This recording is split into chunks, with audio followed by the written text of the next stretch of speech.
July August আন্দোলনের প্রথম শহীদ আবু সাইদ হত্যা, 2 পুলিশ সদস্যের মৃত্যুদণ্ড।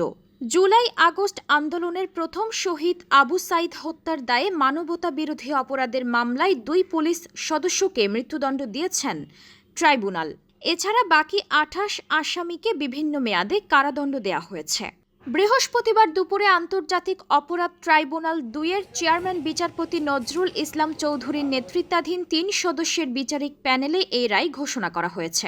মৃত্যুদণ্ডপ্রাপ্তরা হলেন রংপুর মেট্রোপলিটন পুলিশের সাবেক এএসআই আমির হোসেন ও কনস্টেবল সুজন চন্দ্র রায়। যাবজ্জীবন কারাদণ্ডপ্রাপ্ত 3 জন হলেন সাবেক সহকারী police commissioner Kotwali zone Arifuzzaman ওরফে জীবন, তাজহাট থানার সাবেক অফিসার ইনচার্জ রবিউল ইসলাম ওরফে নয়ন এবং বেরবের সাবেক ক্যাম্প ইনচার্জ বিভূতিভূষণ রায় ওরফে মাধব। এর আগে দুপুর 12:15টার দিকে একই বিচারিক প্যানেলে রায় পড়া শুরু হয়। প্যানেলের অপর 2 সদস্য হলেন বিচারক মোহাম্মদ মঞ্জুরুল বাসিদ এবং বিচারক নূর মোহাম্মদ শাহরিয়ার কবির।